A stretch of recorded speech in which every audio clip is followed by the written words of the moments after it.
Son relevantes las conexiones entre el chavismo y Pedro Sánchez porque fundamentalmente es lo que explican estos dos grandes escándalos que ha habido durante los 3 últimos años en España, es decir, el Delcy Gate, la visita de Delcy Rodríguez a España y su reunión con el ministro Ábalos en Barajas de madrugada, y el rescate de la aerolínea Plus Ultra con 53 millones de euros, no se hubieran producido de esa manera si el gobierno de Pedro Sánchez no mantuviera unas estrechísimas y muy importantes relaciones con el chavismo. Bueno, hay muchos criterios, pero indudablemente el más importante es, oye, si lo que está sucediendo, lo que te llega, te parece relevante, importante y sobre todo si te parece anormal, ¿no? En estos casos, por ejemplo, con Pedro Sánchez pasa mucho. Es decir, el gobierno de Pedro Sánchez tiene la costumbre de hacer cosas que nunca se han hecho antes.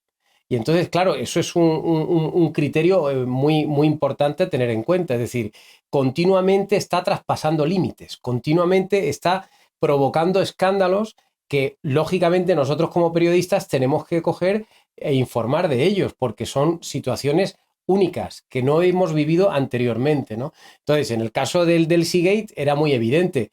Una reunión de madrugada, un domingo por la noche, dentro de un avión, con la vicepresidenta de un país que está sancionado internacionalmente y que además tiene prohibida su entrada en la Unión Europea, pues hombre, era una noticia de primer nivel. En cuanto nos llega el soplo de que esa reunión se ha producido, nuestro deber es empezar a trabajar e empezar a investigarlo, ir tirando del hilo para intentar confirmarlo. Y esa es la situación ideal, porque cuando lo tienes confirmado, entonces ya lo puedes publicar, ¿no? Estás seguro de que se ha producido y entonces se lo cuentas a la gente. En el caso de Plus Ultra fue más o menos lo mismo. Nosotros de repente vemos que el Consejo de Ministros le da una ayuda de 53 millones de euros a una empresa que nadie conocía. Entonces, en el momento en que yo veo esa ayuda, digo, hombre, vamos a ver, aquí hay algo raro, porque yo conozco esta empresa, porque esta empresa tiene origen venezolano y aquí hay que investigar quién está detrás y por qué narices le sueltan 53 millones de euros. Entonces, te empiezas a mover y empiezas a tirar del hilo, ¿no? Yo creo que hay que tener un poquito de intuición, hay que tener un poquito de olfato. Nosotros los periodistas yo creo que lo tenemos desarrollado y lo que hay que hacer es trabajar, o sea, ir sabiendo detectar los posibles problemas e ir tirando del hilo, ¿no? Esta noticia fue el 20 de enero del 2020 y se produjo en Barajas la noche del domingo al lunes. El lunes por la mañana ya tuvimos una primera información de alguien que dijo que Delcy Rodríguez estaba en Madrid.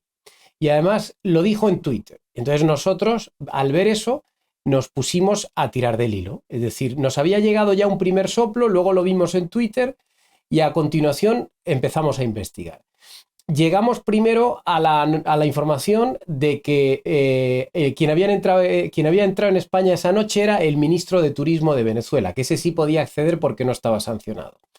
Y llegamos a la primera noticia de que se había reunido, sin que se supiera, con el ministro Ábalos en el ministerio. Cosa que el ministerio negaba, por cierto. Entonces nosotros el miércoles ya, o el jueves, publicamos la noticia de que Ábalos se había visto en secreto con este ministro de Turismo de Venezuela, que claro, fíjate qué cosa más rara, un ministro de Turismo de Venezuela con el ministro de Transportes español. Hombre, hay cosas en común, sí, pero no estaba en la agenda oficial del ministerio esa reunión, ¿no? Y tirando del hilo, y a partir de esa publicación, conseguimos completar, digamos, la otra noticia, la de Delcy Rodríguez, y llegamos a tener 3 fuentes distintas que nos confirmaron las 3 que efectivamente Delcy había estado en España y había estado reunida con Ábalos. Y eso ya finalmente lo pudimos publicar el día 23, que creo que era miércoles, 21, 22, 23, sí, miércoles, por la tarde, en torno a las 6 de la tarde. Y ahí es como se publica, ¿no? Es decir, nosotros como periodistas tenemos la obligación de ir verificando todo lo que nos llega. La mayor parte de las noticias que le llegan a un periódico se descartan porque o son mentira o no puedes verificarlas. Es decir, te pones a investigar y no llegas a atar los elementos suficientes como para poderlas publicar. Aunque sean verdad, pero si no tienes la certeza no lo puedes publicar. Pero en este caso conseguimos tener hasta 3 versiones diferentes de 3 personas diferentes y además conseguidas por 3 periodistas diferentes. Y ahí sí, ya di la instrucción de publicar, a pesar de que el propio ministerio y el propio gobierno nos negaban la noticia y nos desmintieron la noticia antes de publicarla. Es decir, ellos lo último que nos dijeron fue, si publicáis os vais a equivocar porque esto es absolutamente falso. Pero no lo fue. Lamentablemente, en España, hoy día, tanto desde los partidos políticos como desde las empresas, se miente continuamente a los medios de comunicación. Es decir, los medios recibimos informaciones que intentamos verificar, intentamos contrastar, lógicamente, primero llamando a la fuente oficial, es decir, llamando al gabinete de prensa de un ministerio o de una empresa, oye, ¿es verdad esto? Y en el 80% de los casos, la otra parte miente. Antes, cuando yo era joven y cuando yo empezaba, tú llamabas y si no te podían decir la verdad, porque hay veces que alguien en un gabinete de prensa no puede decir la verdad, pues sencillamente se callaban y te decían, oye, mira, no puedo hablar, oye, lo siento, pero no puedo hacer comentarios. Había una frase muy típica que era no comment, sin comentarios. Pero claro, hoy hemos pasado a ir un paso más allá.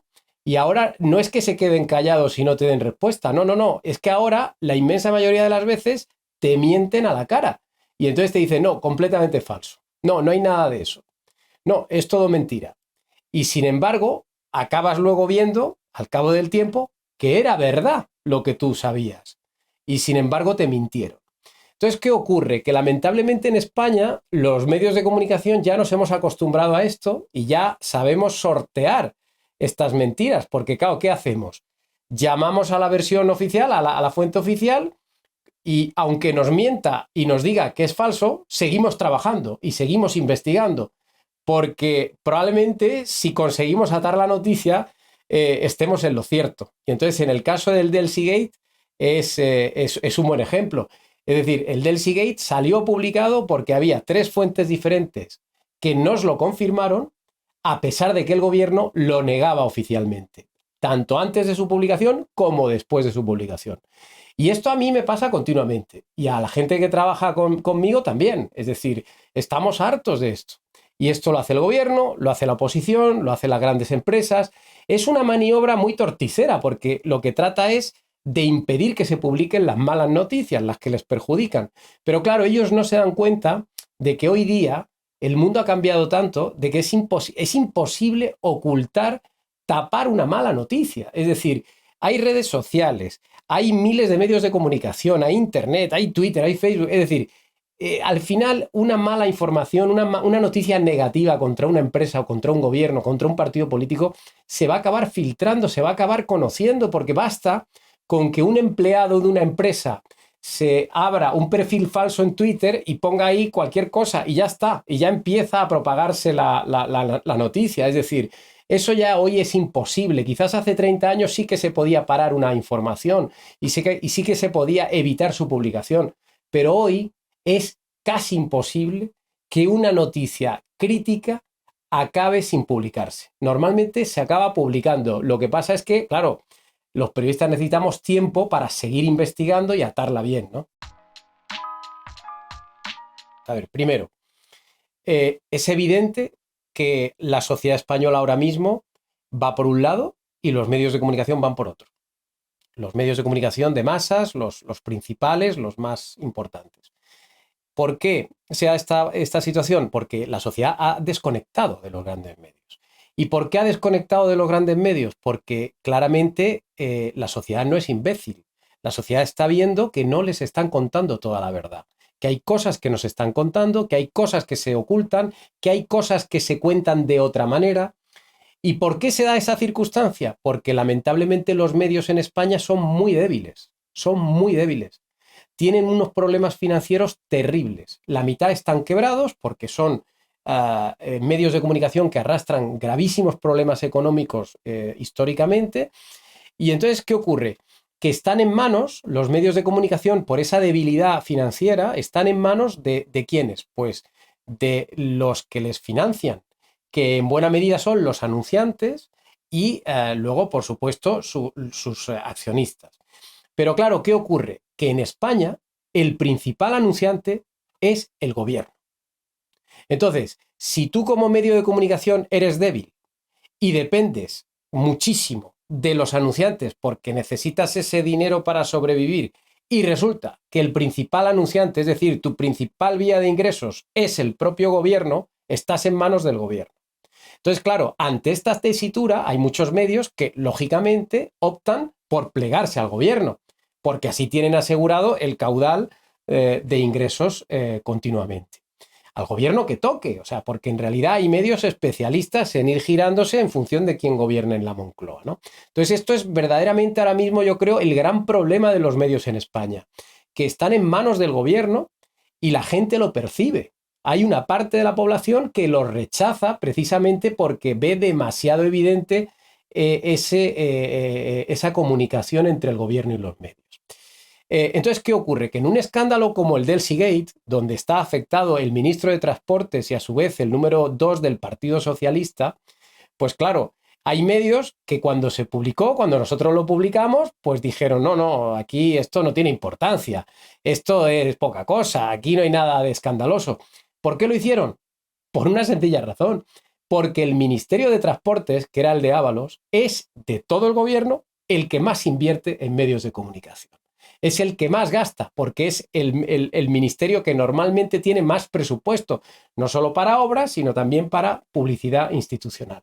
Entonces, claro, estamos hablando de un ministerio y de un ministro especialmente dado a ir derrochando dinero a todos los medios que le quieran bailar el agua. Y esto es lo que pasó, que Ábalos tenía regados a todos, o a la inmensa mayoría, y no hubo gente que se atreviera a rechistarle.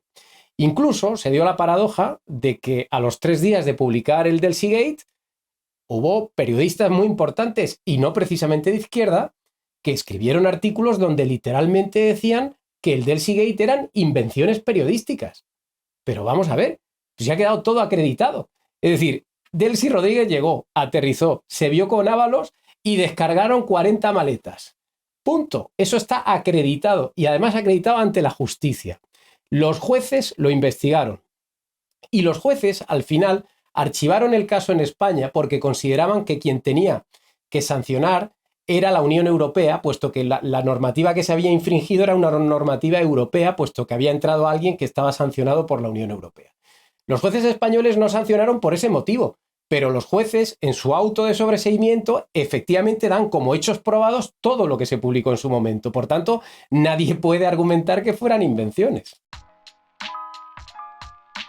A mí lo que me resulta muy preocupante es que en España, que nos mienta un político no tiene sanción social. Es decir, no supone su salida de un gobierno. Esto es lo realmente grave, ¿no? Ábalos dio 10 versiones diferentes sobre el del Seagate y ni siquiera valió para que saliera del gobierno. Y me parece tristísimo porque hay países donde por falsificar un currículum ha tenido que irse un ministro o por mentir en alguna cuestión. Y en este caso concreto, resulta que aquí se inventa 10 versiones, le vamos pillando además sucesivamente de una manera muy chusca, muy torpe, porque además Ábalos actuó con muchísima chulería durante aquellos días y sin embargo no tuvo sanción. Es decir, ni el propio presidente del gobierno entendió que había motivos suficientes para echarle, ni la sociedad en su conjunto fue especialmente crítica por aquello que sucedió, ¿no? Y realmente sí que creo que en el acto de Ábalos de verse con Delcy Rodríguez, en realidad la única ilegalidad que hay es que efectivamente Delcy Rodríguez aterriza en España, le dejan aterrizar. Eso es una gran irregularidad y esa irregularidad no se la podemos atribuir a Ábalos. Esa irregularidad es fundamentalmente del Ministerio de Exteriores, porque el ministerio sabía de antemano que Delcy Rodríguez estaba volando a España y no detuvo el avión. Es decir, lo normal en estos casos es desviar el avión a otro país para que no aterrice. Sin embargo, España autorizó el aterrizaje y la segunda gran infracción es que la normativa europea dice que cuando el avión de un sancionado aterriza, lo que hay que hacer inmediatamente es deportarlo al lugar de origen, al país de origen. Y España, en cuanto se dio cuenta de que había aterrizado Delcy Rodríguez, tenía que haber cogido a la vicepresidenta de Venezuela y haberla enviado en el siguiente avión a Caracas. En su lugar, se le permitió estar unas horas libremente en España y se le dejó que cogiera un vuelo regular a Doha al día siguiente. eso también es una irregularidad. Es decir, hay dos grandes irregularidades que es, uno, el hecho de dejarla aterrizar y dos, el hecho de dejarle estar unas horas hasta coger un vuelo a donde ella quisiera en vez de deportarla a Caracas. En realidad, Ábalos lo único que hizo mal fue mentir 10 veces sobre la reunión y reunirse, pero eso ya es un problema, digamos, ético, ¿no? Por así decirlo. Es decir, que un ministro de España esté a escondidas dentro de un avión con la vicepresidenta de un sátrapa nos puede parecer fatal, pero en realidad ahí no hay ningún delito ni ninguna falta, ¿no? Pero sí que creo que se le debía haber penalizado por las 10 mentiras, ¿no? Y, sin embargo, Ábalos cae del gobierno mucho tiempo después. Es decir, Ábalos, como tú decías, desaparece del gobierno ya en el verano del año 21, pero yo sostengo que no cae por Delcy Rodríguez, porque lo de Delcy es más de un año antes. Ábalos cae fundamentalmente por el Plus Ultra, donde él también tiene un componente importante, y por todos los contratos sanitarios que se gestionaron directamente desde su ministerio durante la pandemia y el estado de alarma.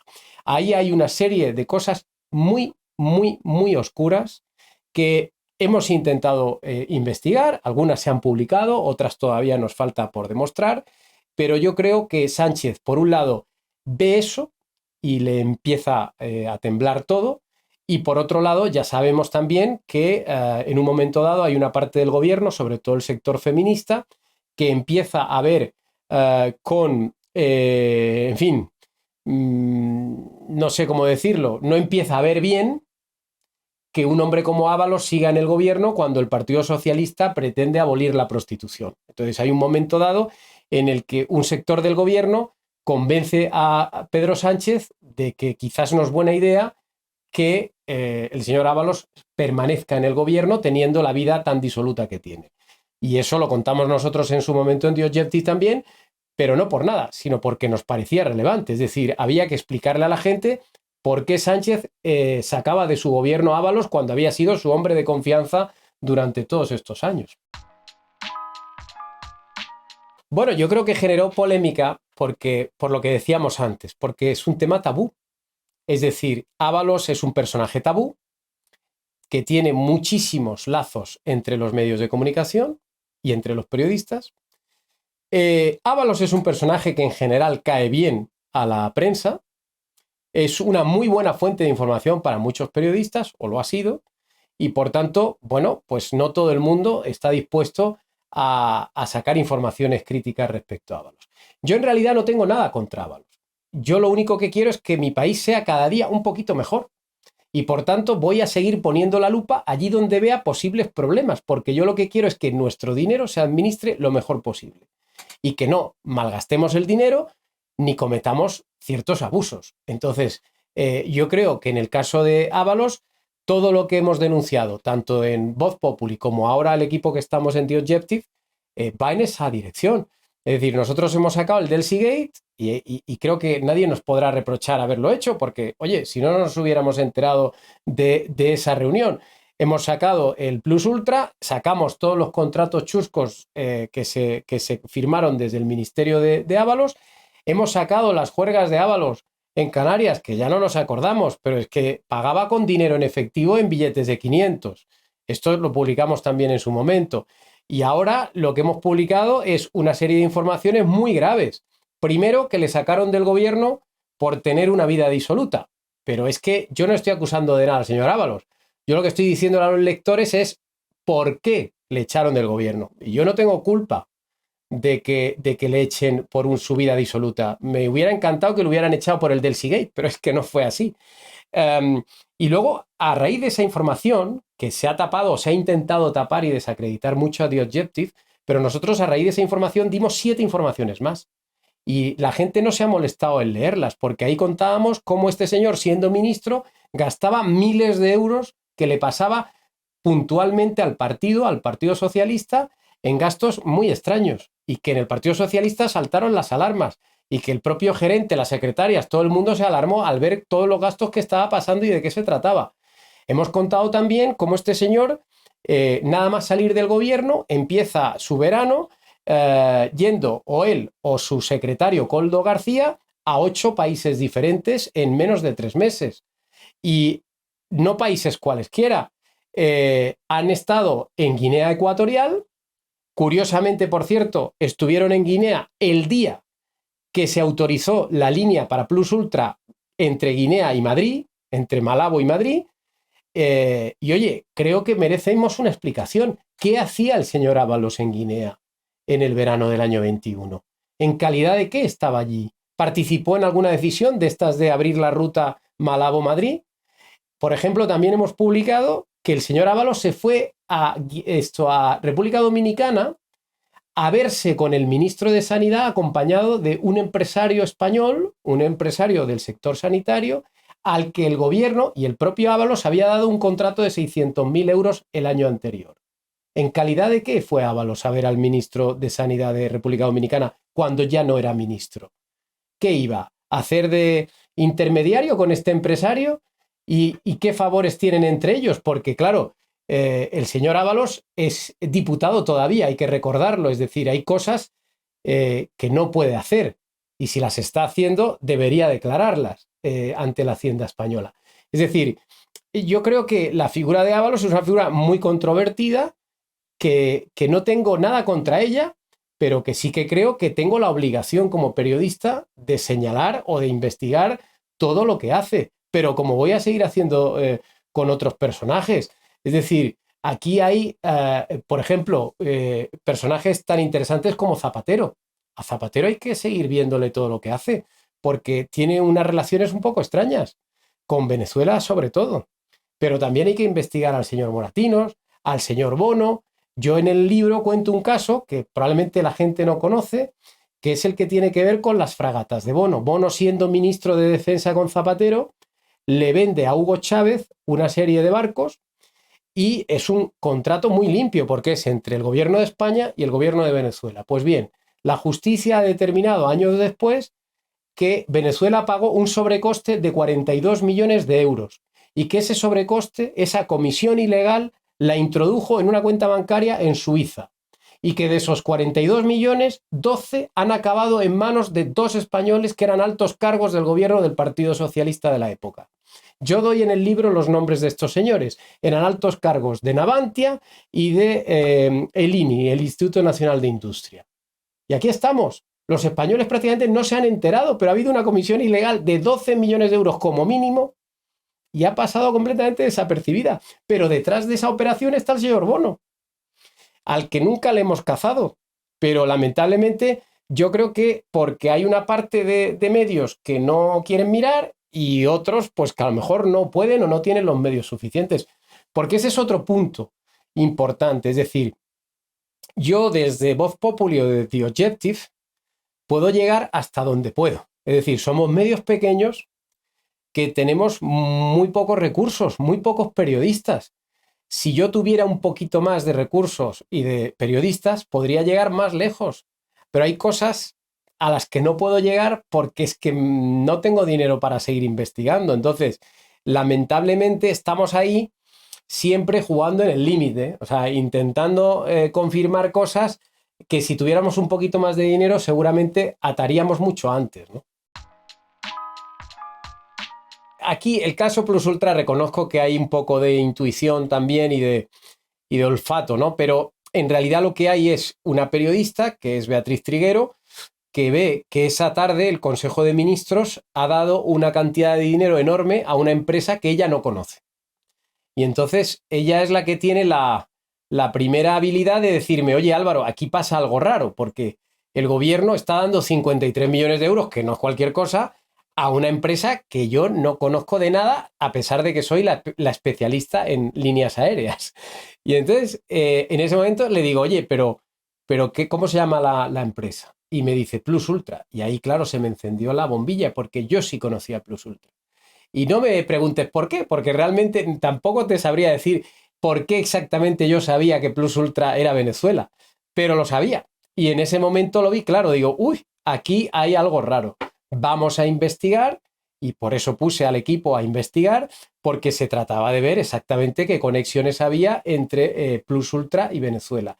Y enseguida vimos las conexiones, es decir, se trata de una aerolínea con unos lazos estrechísimos con el chavismo, y además es que no solo eso, si es que el problema es que le estamos dando 53 millones de euros de forma completamente injusta, porque ese dinero pertenece a un fondo que se creó para salvar a empresas que fueran muy rentables antes de la COVID y que como consecuencia de la pandemia entraran en pérdidas. Entonces, como había que rescatarlas, el gobierno abrió un fondo para esas empresas. ¿Qué ocurrió con Plus Ultra? Que es que nunca había sido rentable. Es decir, toda su vida, durante 7 u 8 años, había dado pérdidas. Nunca había dado beneficios. Por tanto, no estaba justificado rescatarla porque no había entrado en pérdidas como consecuencia de la COVID. Y luego había otro problema, y es que este fondo se creó para salvar empresas estratégicas para la economía española. Es decir, empresas que fueran muy importantes en sus sectores, por empleo, por capacidad operativa, por lo que fuera. Pero es que resulta que Plus Ultra tenía un avión cuando fue rescatada y apenas había volado el año anterior el 0,06% de los vuelos que hubo en España. Es decir, era una aerolínea prácticamente inexistente y la estábamos rescatando como si fuera Iberia. Entonces, claro, esto es una auténtica anormalidad. Yo estoy convencido de que esto algún día en los tribunales se conseguirá demostrar. Es decir, aquí hay una auténtica decisión injusta. Esto es prevaricación y creo que con un poco de suerte se logrará demostrar. Aparte, cuando uno estudia el caso a fondo, y yo lo hago en el libro, ve que hay una serie de comportamientos completamente anormales. La medida del rescate, es decir, la decisión de darle el dinero, se toma en Consejo de Ministros, es verdad, la toma Sánchez y todos sus ministros, pero la decisión viene cocinada previamente por la SEPI, la Sociedad Española de Participaciones Industriales, y sobre todo por un comité en donde participan 4 ministerios. Pero, a su vez, toman la decisión en base a 4 informes. De esos 4 informes, 2 se cocinan en el ministerio del señor Ábalos. 2. Y los 2 precisamente recomiendan que sí, que hay que rescatar a esta empresa porque es súper importante. Bueno, pues, y el tercer informe es de una consultora también ligada con el Partido Socialista porque tiene a una persona dirigiéndola que tuvo también cargos con gobiernos anteriores del Partido Socialista. Entonces, lo que quiero decir es que es evidente que ese dinero jamás tuvo que salir de las arcas públicas españolas. Es evidente que se nos ha robado un dinero que no correspondía entregar a esa empresa. Y por tanto creo que debemos reclamar que se nos devuelva ese dinero. Porque de lo contrario se van a quedar el dinero y ¿qué va a pasar? Pues que dentro de unos años esa aerolínea va a quebrar y no nos van a devolver lo que nos deben.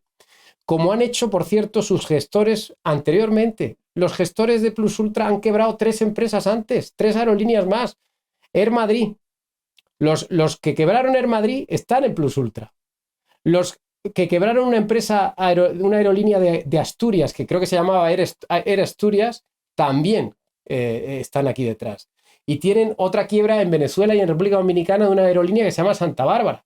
Es decir, son especialistas haciendo esto, especialistas en cobrar una ayuda y luego quebrar la empresa y no devolver la ayuda. Entonces, claro, se están quedando el dinero, es evidente, es evidente. Y esto, uno de los que lo ha denunciado mucho es el eurodiputado Luis Garicano de Ciudadanos, que afortunadamente, una vez que vio nuestra noticia, se indignó muchísimo y también está peleando porque ese dinero vuelva a los ciudadanos españoles, que son los propietarios y los que deben tener ese dinero en sus manos, ¿no? Aquí quedan varias incógnitas por resolver y obviamente habrá que seguir investigando. Queda la duda fundamental de por qué hace Sánchez todo esto. Es decir, por qué se reúne con Delcy Rodríguez, por qué rescata Plus Ultra, por qué hace todo esto con Venezuela. Yo no lo sé, pero alguna razón muy importante tiene que haber detrás, porque a cambio Sánchez lo que está recibiendo es el silencio más absoluto desde Washington, por ejemplo. Es decir, Estados Unidos, desde que vio que tenía relaciones con el chavismo, cortó la comunicación con Sánchez. Es decir, no se fían de Sánchez porque ven que está teniendo relaciones muy extrañas con el chavismo, que es un país sancionado internacionalmente. Entonces, lo que sí sé, es decir, hay dudas que mantengo y lamentablemente no tengo esas respuestas, pero sí tengo algo claro y es que hay un antes y un después del Delcy Gate. Es decir, hasta el 20 de enero del año 2020 Sánchez, que ya llevaba medio año en el gobierno. Sánchez mantuvo una posición y el gobierno de España mantuvo una posición respecto a Venezuela de mucha dureza. El ministro era Josep Borrell y tuvo una posición muy ortodoxa, muy europea, exigiendo democracia, elecciones libres.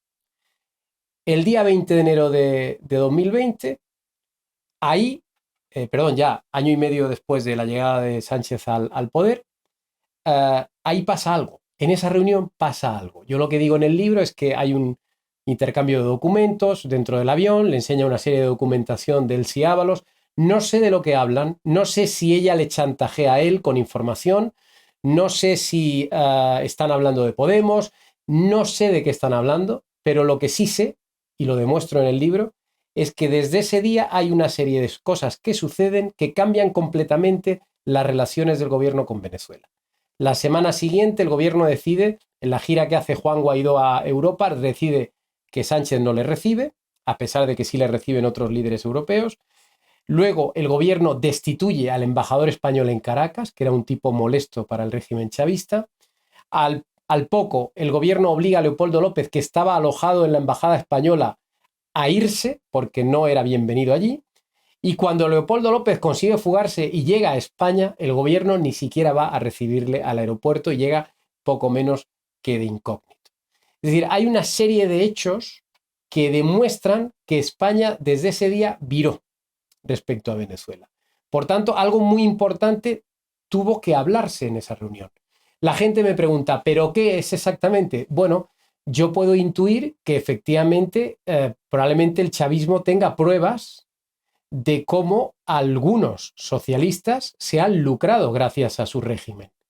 Y antes he hablado del caso de José Bono, que todavía no está demostrado, pero yo hablo en el libro del caso de las fragatas, que hay una comisión ilegal muy evidente de 42 millones de euros enviada a Suiza, pero hay el caso del embajador Raúl Morodo. Raúl Morodo era el embajador que puso Zapatero, a través de José Bono, en Caracas en aquella época.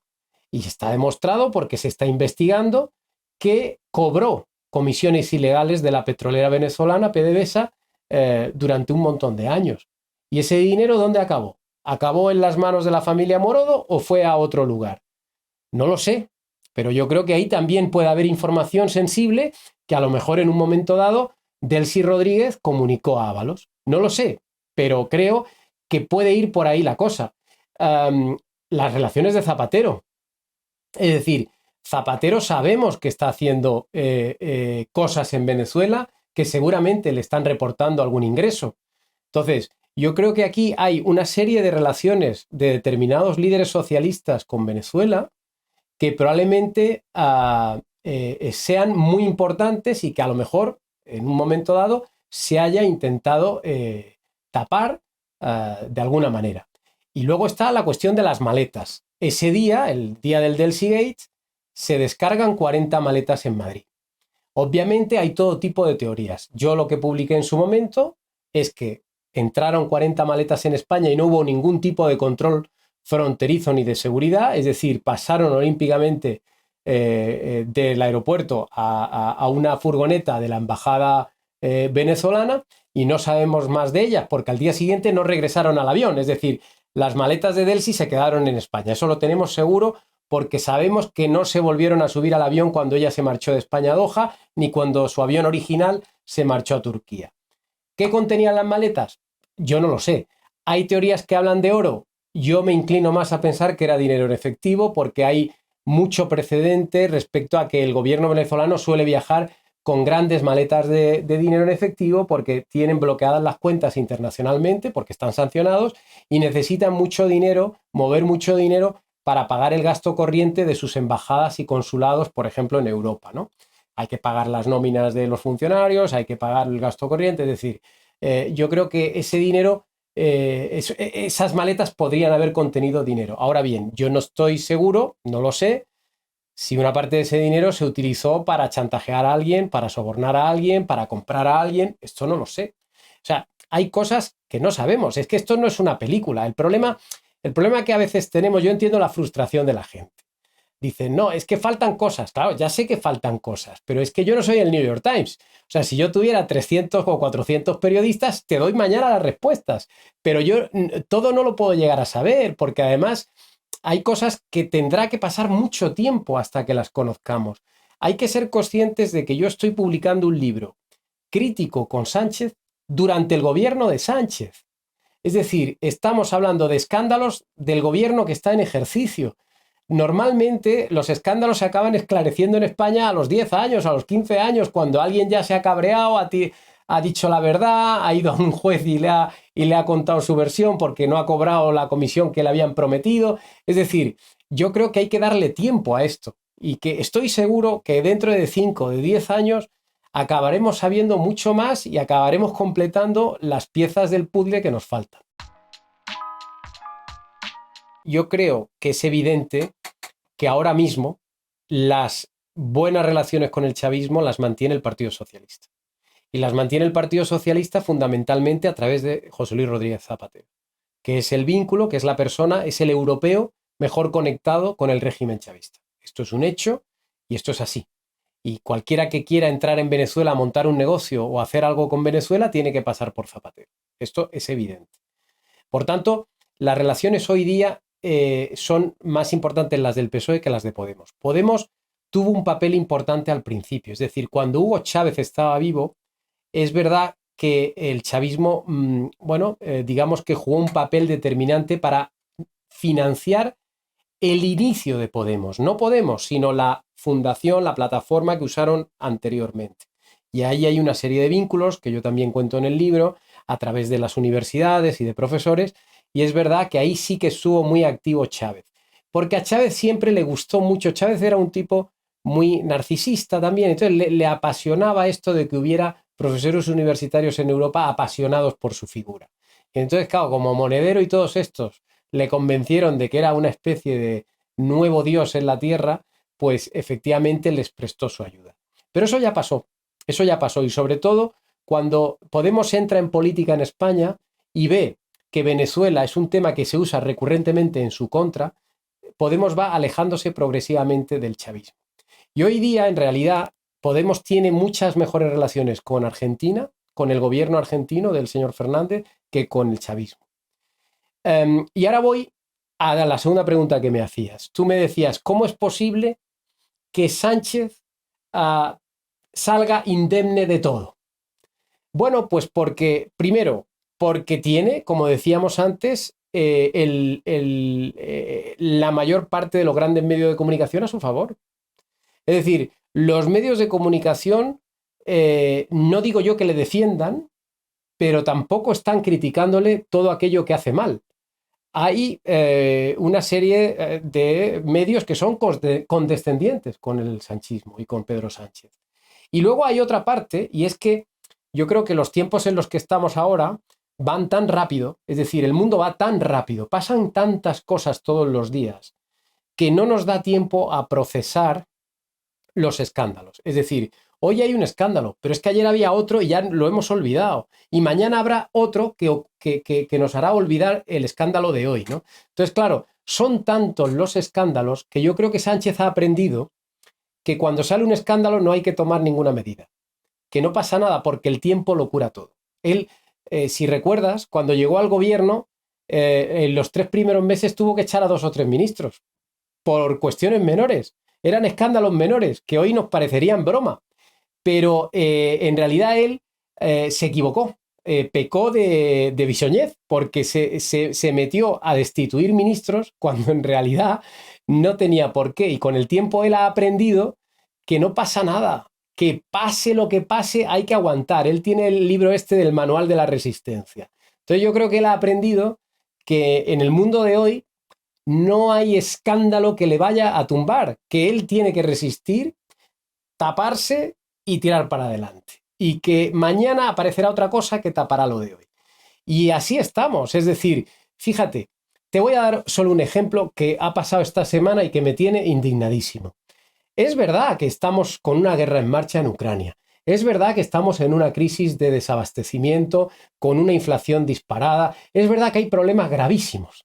Yo no los voy a negar, Pero también hemos descubierto esta semana que la ministra de Igualdad, Irene Montero, no solo tenía una niñera que trabajaba en el ministerio, pero que le cuidaba a los niños en sus tiempos libres, sino que es que hemos descubierto que tenía 2 niñeras, que había una segunda niñera. Y también hemos descubierto que el escolta hacía de taxista para los padres de Irene Montero. Todo eso se ha descubierto esta semana en sede judicial y aquí nadie dice nada. Entonces, claro, a mí hay gente que me dice, bueno, pero ¿a quién le importa eso habiendo una guerra en Ucrania? Bueno, muy bien, hay una guerra en Ucrania, pero aquí nosotros tenemos que tener la responsabilidad de seguir señalando con el dedo aquellas cosas que se hacen mal y no podemos dejar pasar esto. Entonces, claro, tenemos a la ministra de Igualdad que está en su sillón, que nadie la mueve de ahí, que nadie la va a echar y que lo que es peor, no ha declarado todavía nada sobre esto. Es decir, ni siquiera ha reaccionado a todas estas noticias. No conocemos la versión de la ministra. Es decir, nos están diciendo que tenía 2 niñeras que estaban siendo pagadas con dinero público, que usaba la escolta para fines espurios como era hacer de taxista para sus padres, y nadie le pide explicaciones, ni siquiera convoca una rueda de prensa para decir su versión. Me parece escandaloso, pero ¿tú cuántos medios de comunicación has visto que lo lleven en sus portadas? Esto es lamentable. ¿Qué hacemos con esto? ¿Tenemos que taparnos los ojos? O sea, con la excusa de que es que hay una guerra en Ucrania, que muere mucha gente. Oiga, muy bien, muere mucha gente y habrá que decirlo. Pero es que la vida sigue. Es que aquí tenemos ministros que no merecen estar en el gobierno. Yo creo que esto es uno de los problemas que hablábamos antes, ¿no? O sea, antes decíamos que la sociedad iba por un lado y los medios por otro, ¿no?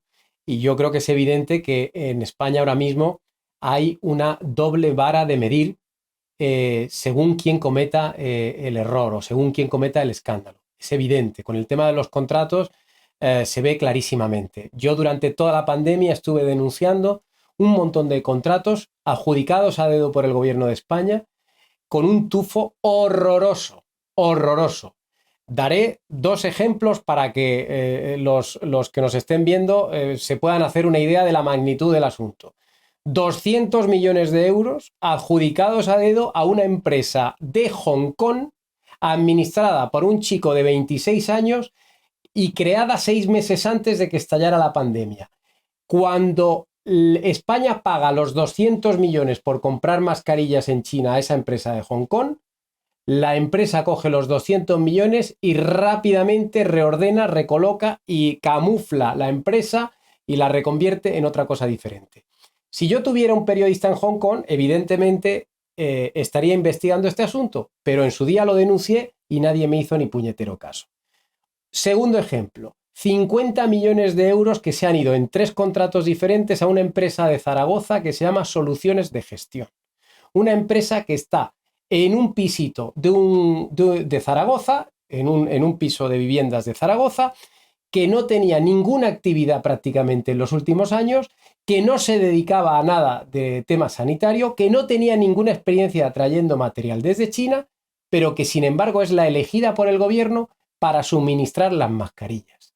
50 millones de euros adjudicados a dedo por el ministerio del señor Ábalos a través de Puertos del Estado y de otra empresa pública y del Ministerio del Interior del señor Marlaska por recomendación de Ábalos.